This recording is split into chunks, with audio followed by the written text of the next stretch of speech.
नैनन को नहीं कसूर यादी तेरी आबे रे सामरिया। नैनन को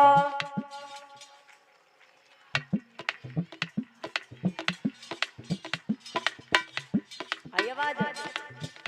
नैनन को नहीं कसूर याद तेरी आबे रे सामरिया।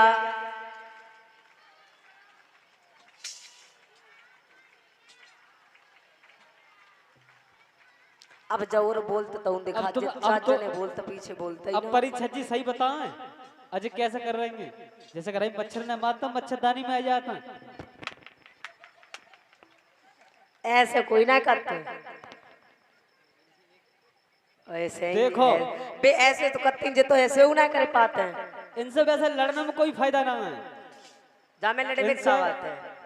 इनसे कुछ अच्छी बात कहो। इनके अगर मैं के मगर कहो की शादी है तो तुमसे तने प्यार से बोले ही सब काम करें। और ने को कोई काम की कह दई तो तुम काम न करें।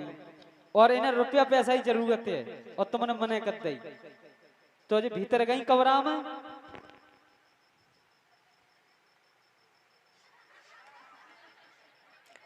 काय तुमका सिखाओ तो का जे ऐसे एक है और ना जे तुम्हें और बांट रहे हैं बच्चे भैया। बहुत मोबाइल में देखा था बहुत केस आ रहे हैं जे बोतल असली लटकी दी करेंगे।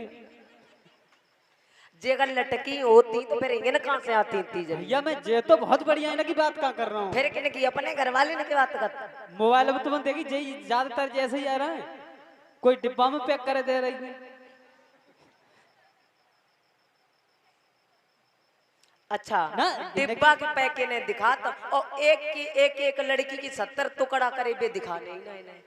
अरे तो एक के कद्दे होंगे जब 50 रुपए ऐसे चल रहे हैं। कईयों कद्दे तो कईयों के न्यू कद्दे अब तो लगी तो पूरी मोबाइल न कोई चल रहा है। अच्छा माताओं बहनों चाहे कछु हुई है तुम ऐसो काम कोई मत करियो। देखो जिस सामने ही तुम पे 200 लगाए रही ये ना कोई ना ऐसो है जान तो इन्हें कीर्तन बुलवा हाथ उठा के जो खूब बोले जब बता माता मैया से किस किस से प्यार है वो हाथ उठाए। दादा सब लोग एकदम मिलके ये सभी का दरबार है सभी लोग हाथ उठाएं।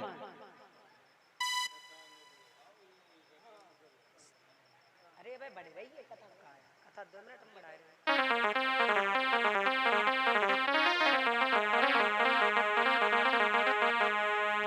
कि नैनन को नहीं कसूर याद तेरी आबे रे सामरिया।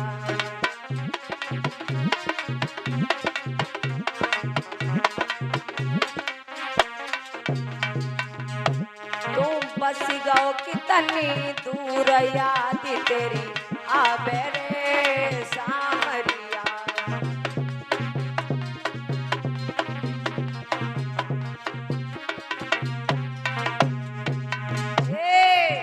हम चलते चलते हार गए सामरिया।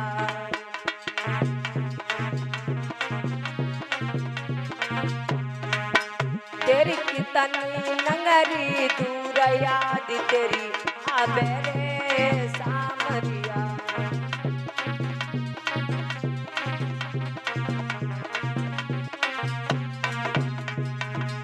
नैनन को नहीं कसूर याद तेरी आबे रे सामरिया।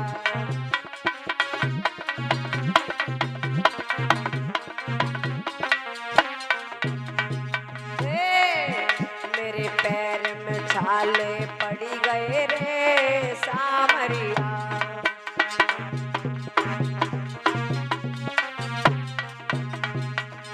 हम चलने पे मजबूर याद तेरी आबे रे सामरिया।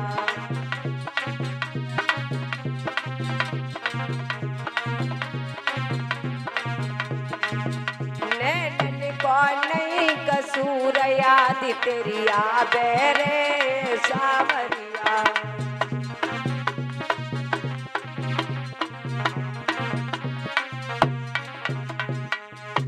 बोलिए गोविंद भगवान की साचे दरबार की। आइए उसी कथा की तरफ ध्यान देते हैं। श्री सुखदेव जी कहते हैं राजन परीक्षित, महाराज दशरथ बहुत दुखी हुए और उन महलों में जब अच्छा नहीं लगा, उसी समय उठ कर के गुरुदेव वशिष्ठ जी के पास पहुंचे और जाकर के चरण पकड़ लिए। गुरुदेव, हमें अब कुछ अच्छा नहीं लगता है और प्रभु हकीकत तो ये है, अभी तक हम कभी भी जीवन में हारे नहीं थे। अब मुझे लगता है कि अब मुझे किसी चीज की जरूरत नहीं, मुझे अब कुछ नहीं चाहिए। इतना दुख है उनके अंदर। जिस समय उनकी बात को समझा और इतना महाराज उन्हें सोच में देखा, बोले महाराज आप राजा हैं और राजा होकर के इतने दुखी आप होंगे तो भला प्रजा को सुख क्या पहुंचाएंगे।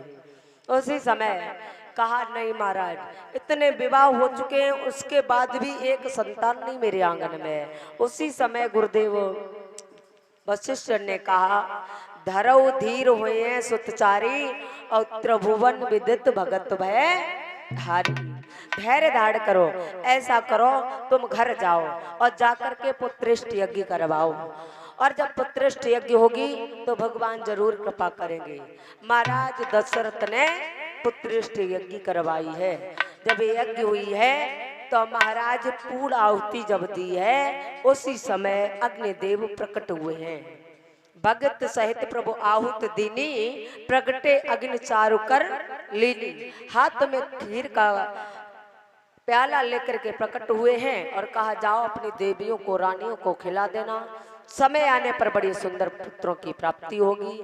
जाते ही जाते उन्होंने आधा भाग महाराज कौशल्या को दिया है।